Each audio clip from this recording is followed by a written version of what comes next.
নমস্কার বন্ধুরা, মায়ের ছোট্ট রান্নাঘরে আপনাদের সকলকে স্বাগত জানাই। আজকের রেসিপি পাঁপড়। শুধুমাত্র এক বাটি ময়দা দিয়ে যে এত সুন্দর পাঁপড় তৈরি করা যায়, ভিডিওটা শেষ পর্যন্ত না দেখলে কিন্তু বিশ্বাসই করতে পারবেন না। আর এই পাঁপড়গুলো খেতে এতটাই ভালো লাগে যে একবার খেলে কিন্তু বাজারে সেই কেনা পাঁপড় খাওয়ার কথা একদমই ভুলে যাবেন। বারবার কিন্তু এই পাঁপড়গুলো বানিয়ে খেতে চাইবেন। আর পাঁপড়গুলো এতটা মুচমুচে হয়, তো কিভাবে তৈরি করেছি দেখে নিন। প্রথমে আমি এখানে নিয়েছি এক বাটি পরিমাণ ময়দা। আর অবশ্যই কিন্তু এই ময়দাটাকে চেলে নিতে হবে। তো ময়দাটা কিন্তু আমি আগে থেকেই চেলে নিয়েছি। এবার আমি এর মধ্যে দিয়ে দিলাম ময়দার পরিমাণ অনুযায়ী লবণ। আর এর মধ্যে কিন্তু আর কোনো কিছু দেওয়ার প্রয়োজন নেই, শুধুমাত্র লবণ দিলেই কিন্তু হয়ে যাবে। তো লবণটা দেওয়ার পর ভালো করে আমি মিক্স করে নিয়ে এর মধ্যে অল্প অল্প করে জল দিয়ে দিচ্ছি আর ব্যাটারটাকে গুলিয়ে নিচ্ছি। একদম ভালো করে কিন্তু ব্যাটারটাকে গোলাতে হবে, যাতে এর মধ্যে ময়দার কোনো গুটি ভাব না থাকে। তো যতক্ষণ সময় নিয়ে ভালো করে ময়দাটাকে ফেটানো হবে, পাঁপড়গুলো কিন্তু ঠিক ততটাই সুন্দর হবে। তো প্রথমে আমি অল্প জল দিয়ে ভালো করে ময়দাটাকে ফেটিয়ে নিলাম। তো ময়দাটা ভালো করে ফেটিয়ে নেওয়ার পর এবার আমি এর মধ্যে আরও একটু একটু করে জল দিয়ে গুলিয়ে নিচ্ছি। আর এই ব্যাটারের ঘনত্বটা কতটা রাখতে হবে, কতটা মোটা করে পাঁপড়গুলো তৈরি করতে হবে, সমস্তটাই তোমাদেরকে দেখিয়ে দেব। তো এবার আমি দেখিয়ে দিচ্ছি যে ব্যাটারের ঘনত্বটা একদম কিন্তু খুব বেশি পাতলাও করা যাবে না, আবার খুব বেশি কিন্তু ঘনও করা যাবে না। তো দেখতেই পাচ্ছ যে হাতাটার মধ্যে কি পরিমাণে লেগে রয়েছে, একদম কিন্তু পাতলা একটা আস্তরণের মতো। তো এভাবেই কিন্তু রাখতে হবে, এর থেকে কিন্তু বেশি ঘন করা যাবে না, তাহলে পাঁপড়গুলো অনেকটাই কিন্তু মোটা মোটা হয়ে যাবে। তো এবার আমি 4টে বাটি নিয়েছি। এই বাটিগুলোর মধ্যে আলাদা আলাদা করছি, কারণ হচ্ছে আমি পাঁপড়গুলো রং বেরঙের তৈরি করব। এখানে আমি 4টে বাটি নিয়েছি, 4টে কালার এর মধ্যে আমি অ্যাড করব। তো প্রত্যেকটা বাটিতেই কিন্তু আমি পরিমাণ অনুযায়ী নিয়ে নিচ্ছি। আর এই এক বাটি দিয়েই কিন্তু বেশ অনেকগুলো পাঁপড় তৈরি হবে। তোমরা যদি আরও বেশি করে তৈরি করতে চাও তবুও কিন্তু তৈরি করতে পারো। এই পাঁপড়গুলো তৈরি করে কিন্তু তোমরা একদম অনেক দিন পর্যন্ত, প্রায় বছর পর্যন্ত কিন্তু ভালো থাকবে, ভালো করে রোদে শুকিয়ে যদি রাখা যায়। তো প্রথমে আমি একটা বাটিতে দিয়ে দিলাম গ্রিন ফুড কালার, তারপরে আমি দিয়ে দিচ্ছি রেড কালার, এবার আমি দিয়ে দিচ্ছি এর মধ্যে ব্লু কালার, আর দিয়ে দিচ্ছি আমি এখানে অরেঞ্জ কালার। তো আমি 4টে কালার দিয়ে দিয়েছি। এবার ভালো করে কালারগুলোকে মিক্স করে নিচ্ছি। তো কালারটাকে ভালো করে মিক্স করার পর কিন্তু কালারটা অনেকটাই কিন্তু হালকা দেখাবে, কিন্তু পাঁপড়গুলো বানানোর পর কিন্তু কালারটা অনেকটাই গাঢ় হয়ে যাবে। তো একটা আমার মিক্স করে নেওয়া হয়ে গেছে। এবার আমি রেড কালারটা মিক্স করছি। আর দেখতে পাচ্ছ রেড কালারটা মিক্স করার পর কিন্তু কালারটা একদমই অন্যরকম হয়ে গেছে। আর যেহেতু সাদার মধ্যে এই কালারটা দেওয়া আছে, সেই জন্য কিন্তু কালারগুলোকে একটু অন্যরকম দেখাচ্ছে। তো ঠিক একই রকমভাবে কিন্তু আমি প্রত্যেকটা কালার ভালো করে মিক্স করে নিচ্ছি। এবার আমি মিক্স করছি গ্রিন কালারগুলোকে ভালো করে মিক্স করে নেওয়ার পর তোমাদেরকে বানিয়ে দেখাবো যে পাঁপড়গুলো ঠিক কিভাবে বানাতে হবে। আর এই পাঁপড়গুলো তৈরি করা কিন্তু ভীষণই সহজ, আমার তো ভীষণই ভালো লাগে এই পাঁপড়গুলো তৈরি করতে। এবার এই ব্যাটারগুলোকে এইভাবেই আমি ছেড়ে দেব কয়েক মিনিটের জন্য, বেশিক্ষণ কিন্তু রেখে দেওয়ার প্রয়োজন নেই। এবার আমি থালাটা রেডি করে নিচ্ছি। আর এরকম একটা থালা নিয়েছি, এর মধ্যে আমি কিছুটা পরিমাণ তেল লাগিয়ে নিলাম। এবার তোমাদেরকে আমি বানিয়ে দেখাচ্ছি যে ঠিক কীভাবে বানাতে হবে। তো এবার আমি এই থালাটার মধ্যে তেল লাগানোর পর ব্যাটারটা দিয়ে দিলাম, আর ভালো করে থালাটার মধ্যে কিন্তু ব্যাটারটাকে ছড়িয়ে নিচ্ছি।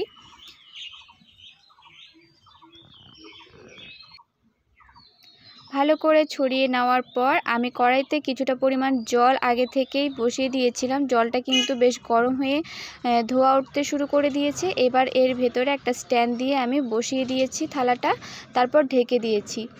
কয়েক মিনিট এভাবেই আমি ভালো করে জাল করতে থাকবো। 5 মিনিটের 5 মিনিটও লাগবে না, এর আগেই কিন্তু হয়ে যাবে। তোমরা একটা দেওয়ার পর 2 থেকে 3 মিনিট কিন্তু এভাবে ঢেকে তারপর নামিয়ে নেবে।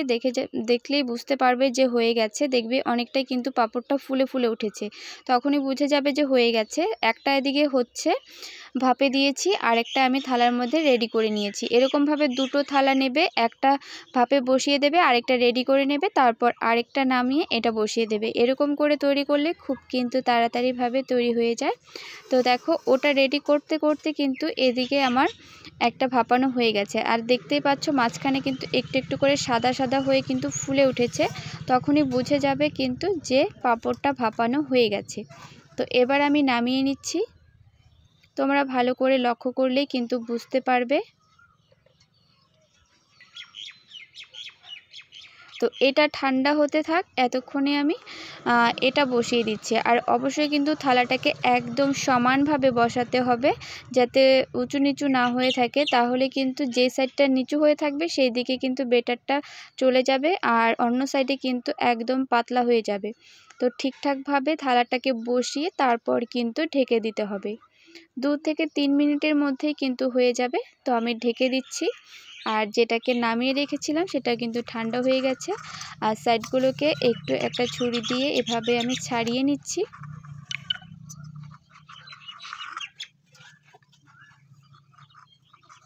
তারপর এই ছুরির এক সাইডটা দিয়ে একটু ছাড়িয়ে নিয়ে এভাবে হাত দিয়ে টান দিলেই কিন্তু বেশ সুন্দর উঠে যাবে। দেখতেই পাচ্ছ কতটা সুন্দর হয়েছে, ঠিক যেন একটা রুটির মতো মনে হচ্ছে, আর কতটা পাতলা হয়েছে। তো এভাবে তৈরি করলে কিন্তু খুব তাড়াতাড়ি পাঁপড়গুলো শুকিয়ে যাবে। আর এরকম একটা ছোট্ট সাইজের আমি একটা গ্লাস নিয়েছি পাঁপড়গুলোকে কাটার জন্য। তোমরা যে কোনো কিছু দিয়ে কাটতে পারো, ডিজাইনিং করেও কাটতে পারো, যেরকম তোমাদের ইচ্ছে তোমরা এভাবে কেটে নেবে। তো প্রথমে আমি একটা তোমাদেরকে কেটে দেখাচ্ছি। আমি এরকম গোল গোল তৈরি করছি, তোমরা চাইলে কিন্তু অন্য ডিজাইনেরও তৈরি করতে পারো। তো এটা আমি কেটে নিয়েছি। আর এদিকে আমার যেটা বসিয়েছিলাম সেটাও কিন্তু হয়ে গেছে, তো সেটা আমি নামিয়ে নিচ্ছি। আর ওই সাইডে যেটা কাটছিলাম সেটা কিন্তু আমার কেটে নেওয়া হয়ে গেছে। তো এরকমভাবেই আমি সবগুলো বানিয়ে নেব। একটা করে হয়ে যাবে, আর একটা করে থালা কিন্তু বসিয়ে দেব। এবার আমি রেড কালারটা বসিয়ে দিচ্ছি। আর রেড কালারটা কিন্তু একদমই অন্যরকম দেখা যাচ্ছে। তো ভাপানোর পর কিন্তু কালারটা অনেকটা ডিপ হয়ে যাবে, তোমরা দেখতেই পারবে। তো এবার ভালো করে ঠিকঠাকভাবে বসিয়ে দিয়ে এবার আমি ঢেকে দিচ্ছি।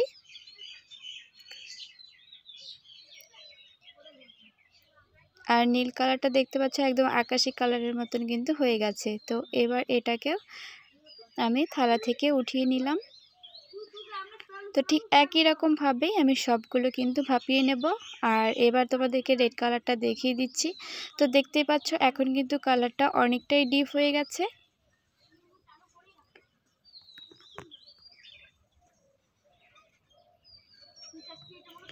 তো নামিয়ে নিয়েছি। ঠান্ডা করে নেওয়ার পর এক এক করে সবগুলো উঠিয়ে নেব। তো এবার আমি তোমাদেরকে প্রত্যেকটাই কিন্তু কেটে দেখাবো। তো আমি এই গ্লাসটা দিয়ে গোল গোল করে কেটে নিচ্ছি। এই পাঁপড়গুলো বানানো ভীষণই সহজ, তোমরা কিন্তু অবশ্যই একটিবার হলেও ট্রাই করে দেখবে। আমি আশা করছি তোমাদের কাছে ভীষণই ভালো লাগবে। আর একবার যদি এই পাঁপড়গুলো ভেজে খাও তাহলে কিন্তু আর বাজার থেকে কিনে আনতেই চাইবে না। আর বানাতে কিন্তু ভীষণই ভালো লাগে। এই পাঁপড়গুলো আমি যতবারই তৈরি করি আমার কিন্তু মনে হয় যে আরও তৈরি করতেই থাকি, ভীষণ ভালো লাগে। তো এবার আমি অরেঞ্জ কালারটা করছি। আর অরেঞ্জ কালারটা কিন্তু একদম ইয়েলো কালারের মতো হয়ে গেছে। আর ভাপানোর পর কালারটা একটু ডিপ হয়েছে। তো একই রকমভাবে সবগুলো কেটে নিচ্ছি। আর সাইডের যে বাকি অংশগুলো আছে সেগুলো কিন্তু ফেলে দেওয়ার কোনো দরকার নেই। তো বন্ধুরা এবার আমি তোমাদেরকে দেখিয়ে দিচ্ছি পাঁপড়গুলো প্রত্যেকটাই কেমন হয়েছে। আর একদম কিন্তু পাতলা করেই বানাতে হবে, তাহলে পাঁপড়গুলো বেশ তাড়াতাড়ি কিন্তু শুকিয়েও যাবে। তো এখানে আমার সবগুলো হয়ে গেছে বানানো। আর এই যে সাইডের অংশগুলো আমি ছোট ছোট টুকরো টুকরো করে কেটে নিয়েছি, এগুলো কিন্তু তোমাদেরকে আমি ভেজে দেখাবো। তো এবার আমি একটা চালুনের মধ্যে কিন্তু সবগুলো ভালো করে সাজিয়ে নিচ্ছি। আর এভাবে আমি রোদে দিয়ে দেব, তারপর রোদে শুকানোর পর তোমাদেরকে দেখিয়ে দেব। তো সাজানো হয়ে গেছে। তো বন্ধুরা, পাঁপড়গুলো কিন্তু আমি কিছুক্ষণ রোদ্রে শুকিয়ে নিয়েছি। আর এবার আমি পাঁপড়গুলোকে উল্টে দিচ্ছি। এক পাশ শুকিয়ে যাওয়ার পর কিন্তু আরেক পাশ আমি উল্টে দিচ্ছি। এভাবে শুকিয়ে নিলে কিন্তু বেশ তাড়াতাড়ি শুকিয়ে যায়।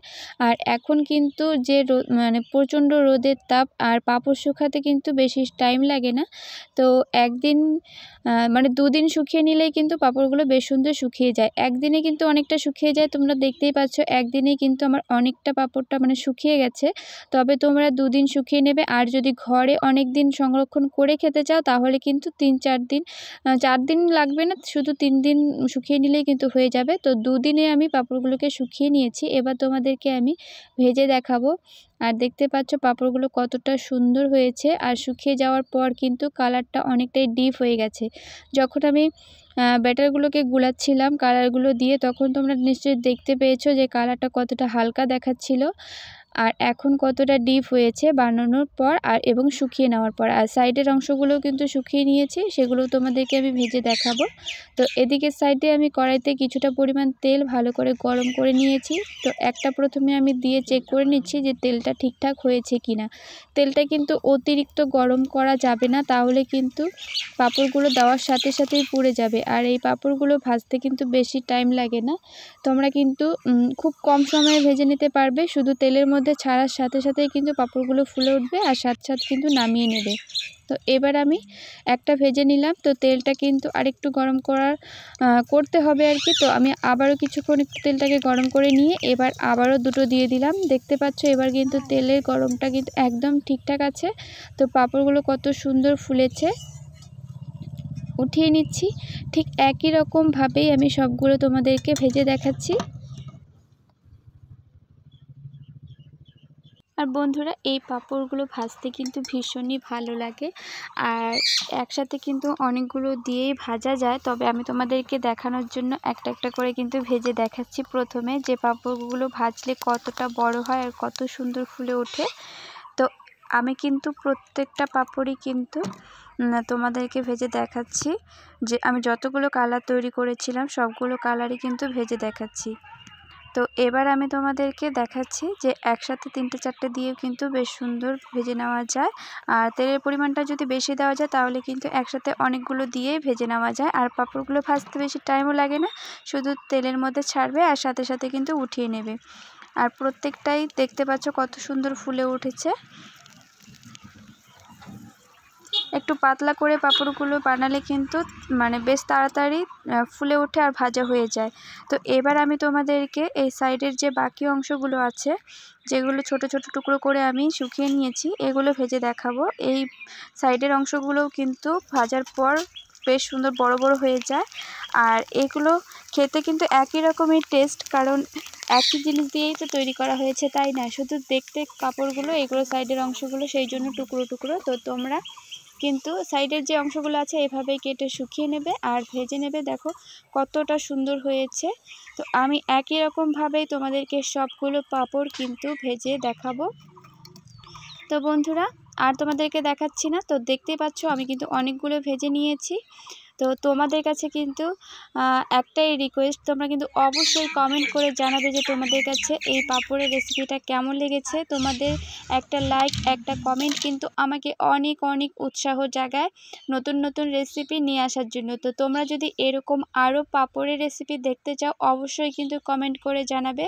আর আমার চ্যানেলে নতুন বন্ধুরা এসে থাকলে প্লিজ প্লিজ আমার চ্যানেলটাকে সাবস্ক্রাইব করে পাশে থাকবে, একটি হলো ভিডিওটা শেয়ার করবে।